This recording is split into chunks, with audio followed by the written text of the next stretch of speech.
decision could be anything else than what has been delivered.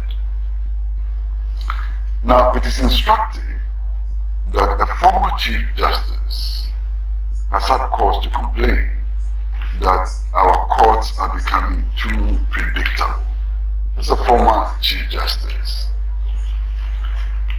It is also instructive that a legal giant like Mr. Chatuchikata has made the point that, you know, the crisis in our economy is far less severe than the crisis in our judiciary, and there are several other such comments. Indeed, this morning, we've read the comments of Justice Atuguba, who himself was a Supreme Court judge, and his comments are exceedingly interesting. He makes the point that the politicians we have, weird as they are, appear hell-bent on influencing judicial decisions. And he makes the point that even when they know they are wrong, they still attempt to influence judicial decisions, and that the courts are courts and can be persuaded by different kinds of means. And so, these are very sad commentaries. In any democratic, dispensation, these are very, very sad commentaries. But these are the commentaries which are being made. Now, Andy, I, as a layperson, finds the decision of the Supreme Court exceedingly weird. Okay, and I would explain. By the Supreme Court decision, somebody like Mamile Cynthia Morrison, Honorable, is still an MPP member of Parliament. Clear. And by virtue of a membership of the MPP, membership of Parliament as an MPP parliamentarian, she's entitled to participate in decisions of the MPP caucus. Now here is a woman who on the ground, in the constituency, is fighting the MPP, is campaigning against the MPP. And yet the Supreme Court says that she remains a member of the MPP caucus. How is that going to work? The Supreme Court is saying that Honorable Mamile Morrison can attend MPP caucus meeting even though she's against the party. This is weird. Extremely weird. By that decision, the Supreme Court is also saying that the NDC member of Parliament who is going independent is still a member of the NDC caucus in Parliament. Weird. How does the NDC admit somebody into its meetings, some of which may be confidential meetings, who is on the ground campaigning against the party? So, these decisions, at least, they ought to sound reasonable to people like us. But clearly, they don't. Now, the decision has been made that the Speaker's ruling was unconstitutional. What is the effect of that? No, that's what I was going to ask you about in view of your earlier remarks. Because we've not seen the reasons by the Supreme Court, could it be that the Supreme Court's position that the Speaker's action was unconstitutional has to do with one of the reliefs from the plaintiffs, which makes the point that by the Constitution, it is the High Court that can pronounce on a vacancy and not the Speaker? Could it be that that was the decision of the Supreme Court and that the Supreme Court has not gone into whether the MPP or NDC constitutions kick in, whether they remain members or not members, but on the vexed issue of whether it is the High Court that can pronounce on the matter or the Speaker? Let us assume that your speculation is grounded. Let us assume that your speculation is grounded, and that the Supreme Court's decision is that the High Court we can pronounce on the matter. until the High Court pronounced on the matter. The status quo remains. No, they say that. You see, they have what they have announced to us is that the decision by the Speaker is unconstitutional. The reason why they say it's unconstitutional is what I am putting out against. Exactly. No, let me. Okay. Is what I'm putting out against. But what they have said is that the decision by the Speaker is unconstitutional, which means that they've quashed it, because that was the relief sought by. That if you agree with me that it is so, then give me ABCD. So the effect is that the decision taken by the Speaker, as far as the Supreme Court, is quashed. The Supreme Court has told us that by 5-2, they say that it's unconstitutional.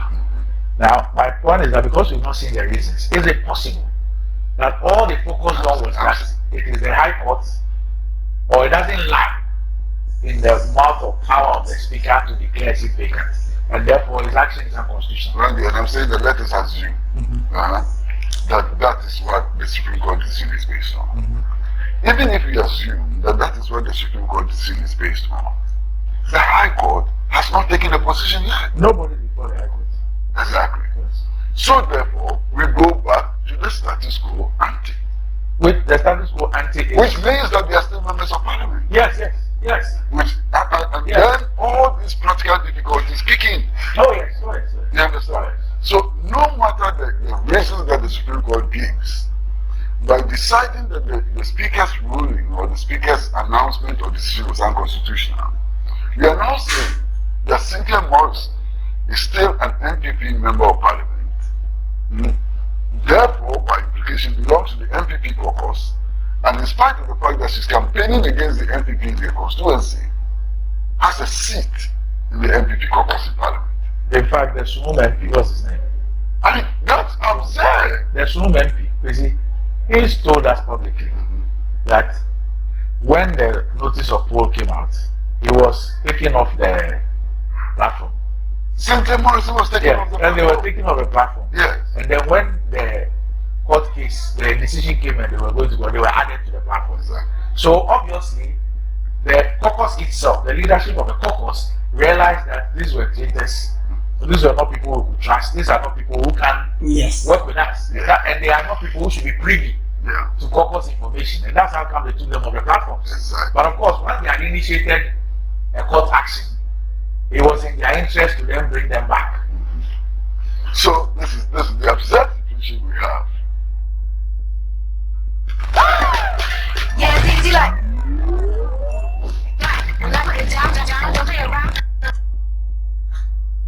You understand? Absurd situation, really absurd situation. But hey, Nandi, you are not a Supreme Court judge. Maybe you would never be. I don't know. Yes. Yeah. I'll never be. And I'm not even a lawyer. You understand? But the law ought to be logical, ought to make sense. And in this particular case, I find it extremely difficult to accept that somebody campaigning against a party can actually be forced by some interpretation of the Constitution to remain part of that party, and therefore by right should attend meetings of the party, including confidential meetings of the party. Very strange decision. But the decision has been made. Okay. Now the question then is that what is the purpose of this decision? What is the effect of this decision? As we speak, as we sit here this morning, Parliament is not sitting. And government and its caucus in Parliament, the NPP caucus in Parliament, insists that there is urgent business to be done. That is why they signed a petition calling on the Speaker to reconvene Parliament and so on. Okay. This decision, can it in any practical terms link to reconvening of Parliament? I doubt. A petition may be filed, yes, compelling the Speaker to reconvene Parliament. When the Speaker reconvenes Parliament, just on the basis of the standing orders, he needs numbers to be able to allow Parliament to work. If those numbers are not present in Parliament, Parliament cannot work. Even if the Speaker is compelled to reconvene Parliament. So what is the effect of the Supreme Court decision? What is the practical effect of the Supreme Court decision? This Supreme Court decision cannot by any stretch of imagination lead to an order about where people should sit in Parliament. It cannot. So this whole hula balloon about where parliamentarians sit has not been resolved by the Supreme Court decision. And Randy, I know you read the newspapers yesterday. I read all the newspapers I could find yesterday. And 3 of them carried a very interesting story. New Crusading Guide, the Daily Guide, and one other newspaper. And they gave reasons why Honorable Afenyo-Markin is acting in the manner he is acting today. And they quoted Honorable Afenyo-Markin. And his primary reason was that this whole issue is spiritual. It's not a legal issue, it's not a constitutional issue, it is a spiritual issue. Spiritual! Randy, Afenyo-Markin says there's a spiritual issue. Are we taking spiritual issues to the Supreme Court? Maybe he's a spiritual man. Yeah, he can be a spiritual man. But the Supreme Court does not make determinations on spiritual issues. So if it's as spiritual as Afenyo-Markin wants us to believe, why did he take the matter to the court, to the Supreme Court spiritual issue? Why? Didn't he know that there is somebody on the Simplex Road called Archbishop Dr. Williams? He didn't know that.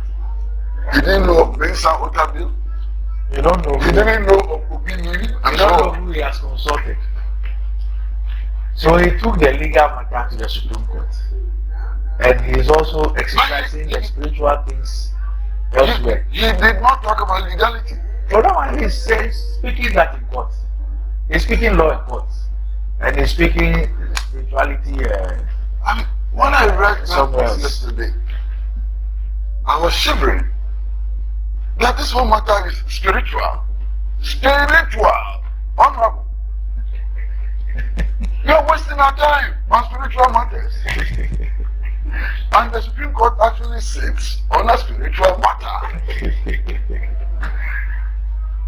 What? But that is what he says. You know, and yesterday I was so completely shocked.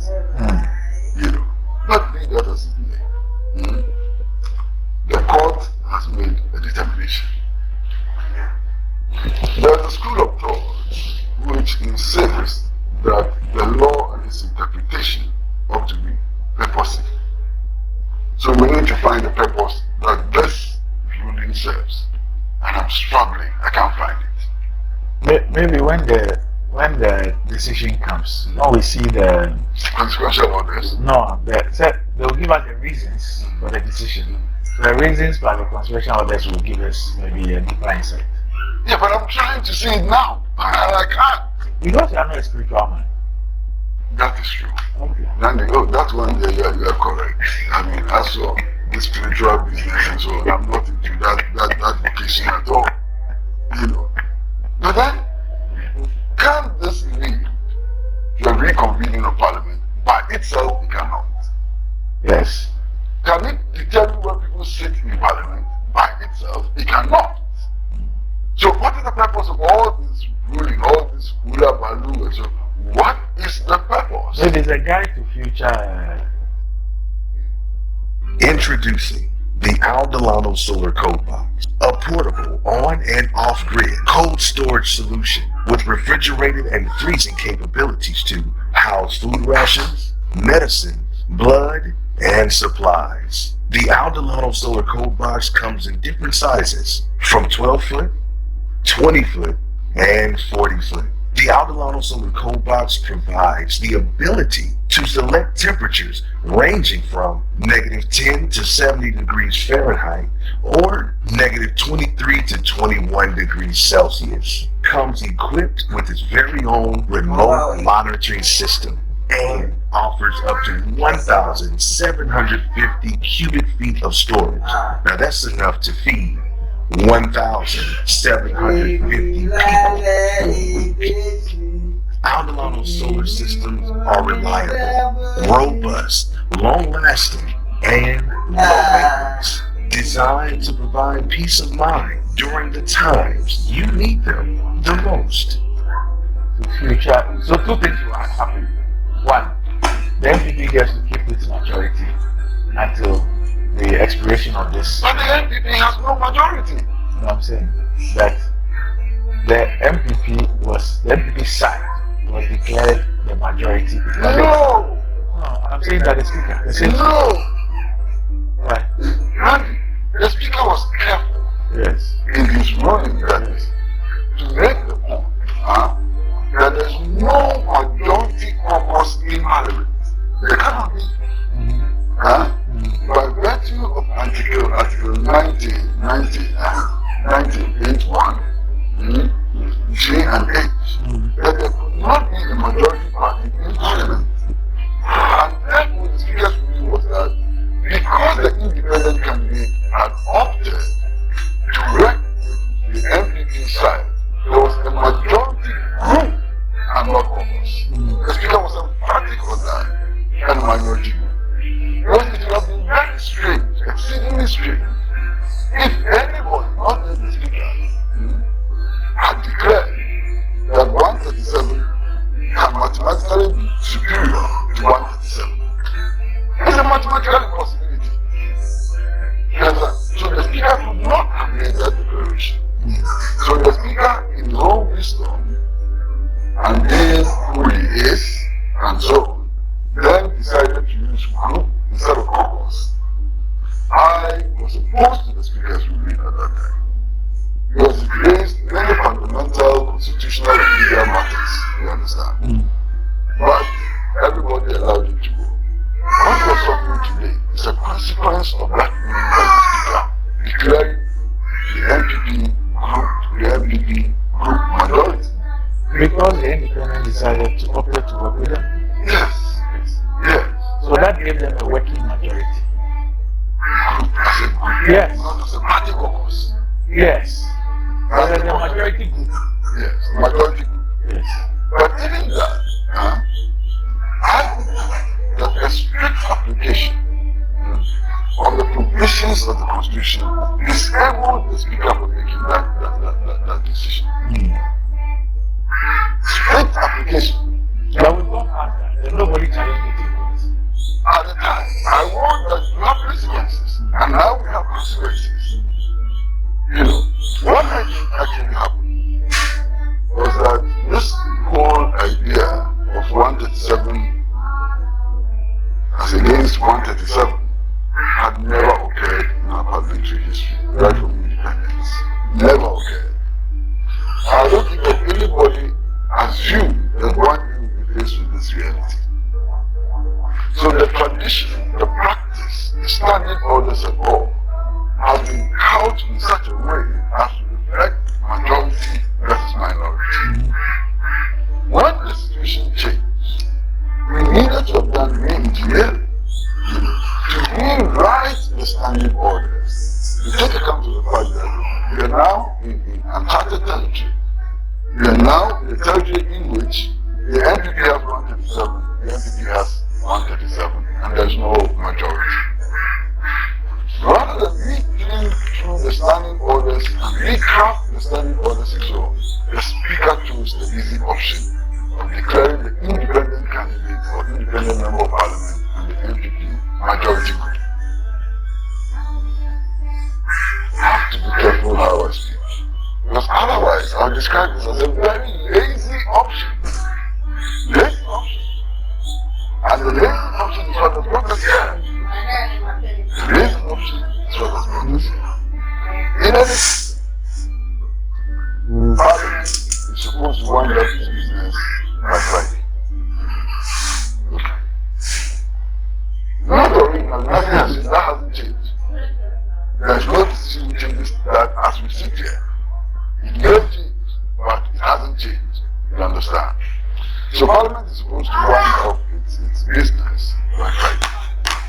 Today is Wednesday.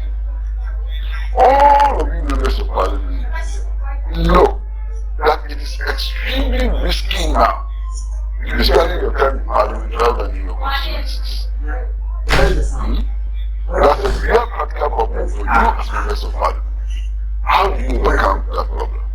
And in any case, even if you decided to leave your constituencies and go to Parliament, to go and carry on business as usual, so how are you sure of achieving a quorum, of making a quorum? It's impossible to determine that. Now, you yourself signed a petition compelling the Speaker to reconvene Parliament, and you refuse to go to Parliament. You refuse practically to go to Parliament when Parliament was reconvened. So what kind of circus are we in? We're in a complete circus. You cannot make any reasonable prediction to be sitting here based on the Supreme Court decision. In any case, I think one of his biggest problems is that he cannot sit in the chair of the minority leader for spiritual reasons. Is there a chair in Parliament which is designated as the minority leader's chair? I don't know. There is no chair in Parliament which has a president which is designated as the minority leader's chair. Yeah, sorry. And then there is a place on the side for the leaders. And then there are name tags too. But those name tags, they are always removed. They remove Aruna Jesus name tag and put Atuposin's name tag. They are always removed. So there's no chair which is designated as belonging to one particular person. That's no chair. You don't know if somebody carries the chair. And this right side and left side, it's not even in the standing orders of The convention. Yes. It is the convention. And we are not disputing that. But it's not in the standing orders. It's not something that you can enforce by law. Even the Supreme Court cannot decide who sits where in Parliament. It's not it's not a matter of constitutional interpretation. It's not a violation of law and so on. So this ruling by the Supreme Court, what it means is the effect of that ruling. That the group that has operated as the majority from January 8th or so will continue to operate as such until the dissolution of Parliament. That's it. You see, there are other practical problems. And Honorable, please guide us. You are a member of Parliament. You have Right Honorable Bagbin, the Speaker of Parliament. Okay. And then you have the wives. I forgot his real name. Ghanacelebrities, as the Deputy Speaker of Parliament. And then you have the independent Member of Parliament. As the second Deputy Speaker of Parliament. What does the rule say? Yeah, both will not come from the same party. Exactly. That's what I'm saying. Now, the first Deputy Speaker, the second Deputy Speaker is an MPP. What the situation? What should have happened was maybe somebody should have gone to work at the time. To say that to the extent that you have operated to work with the MPP, and to the extent that that then constitutes the majority group, he cannot, or both of them cannot be first deputy and second deputy. There were practical problems. One of the practical problems was that he persuaded him to be on the MPP side. Yes. That's one of the offers made to him. Yes. But if he agreed to be on the MPP side, he would then become the second deputy speaker. One of the other things that was offered to him. And then he also agreed. And the MPC itself, at the time, was not even quite the same. It was in a mood for compromises. So they believe that they are telling the speaker. So if the MPP will not have the issue of two ballot papers and others, and this is what they want, let's leave it to them and move on. But that's what I'm saying. So the MPC itself was in a mood to founding principle and legality at that time in favor of compromises. This is the price we are paying for a compromise. There are reasonable and legal compromises which were reached at the time. That's the first point. Okay? So, if there's a crisis, there is a crisis because all the parties in Parliament throughout the decided to reach compromises which on the face of the compromises violated the Constitution. Because they then believe that they are master of their own rules. Exactly. Today, one side doesn't believe same. Exactly. One side and the Supreme Court are saying that they are not. So they don't believe, so they went. Yeah, and the Supreme Court agrees with them. Okay? So now they're in a situation where compromise, where negotiations and so on has been programmed. That's what the federal market is asking for now. This is extending hand of friendship. After all, Yeah, they should come. They should put that episode behind them and come. but you see, hand of friendship can be taken or rejected. Proper hand of friendship can be taken or rejected. And I'm quite sure, almost certain, that Abeno Market is not the only spiritual person in Parliament. Okay. That even on his side, there are others who believe in the spirit. What way to this, I don't know. Okay. Yesterday, I was having a guess that it could be the spirit of Susan Cabre. Which is what? Philosopher Nazi, Oh, okay. I mean, philosopher, you know, he used to call him Susan Cabre, you know, and yesterday I was wondering whether Susan Cabre has not found a way to enter Parliament. You know, but there may be other Susans and spirits. If everybody is to be as spiritual as Abeno Market is, there will be no solution to that. I just know something to put on the social cover. Yeah. You know.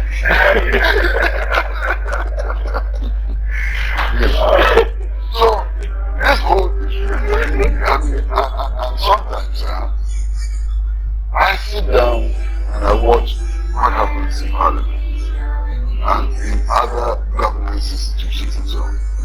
And you simply just begin to wonder, honorable, whether the people we have entrusted with powers to run our governance institutions and so on are adults. You wonder sometimes, really.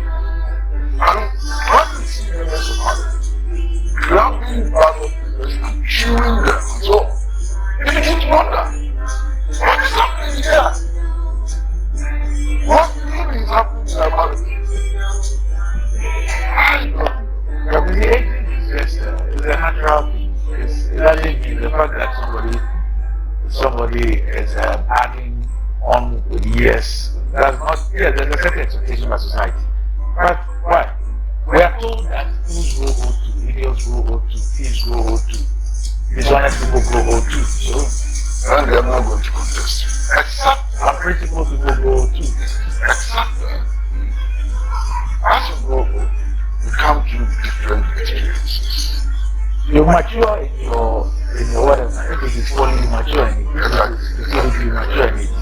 If wisdom, you mature in it. And what I'm saying is that, for those who are foolish, I don't even see maturity in their foolishness.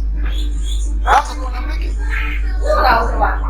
And excuse my language, if there are some people who can be described as idiotic, you are not even seeing maturity in their idiocy. That's what I'm making. I mean, this business of chewing ballot, so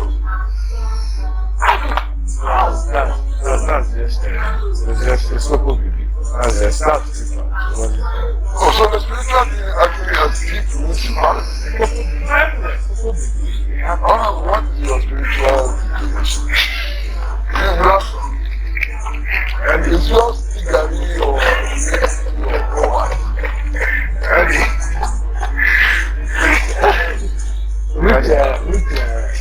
Which river is in the river? Okay, So Ophelia is a figure. Is there God? Is there God? You're not taking the God. You're not going to be.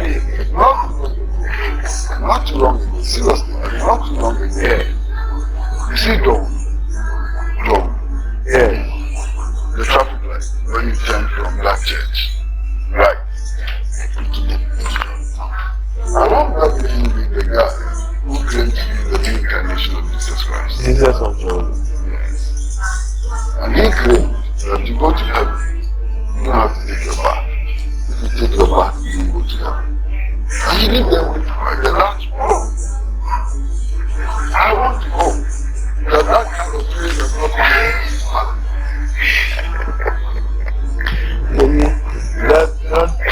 Don't create a situation for us before the prayer.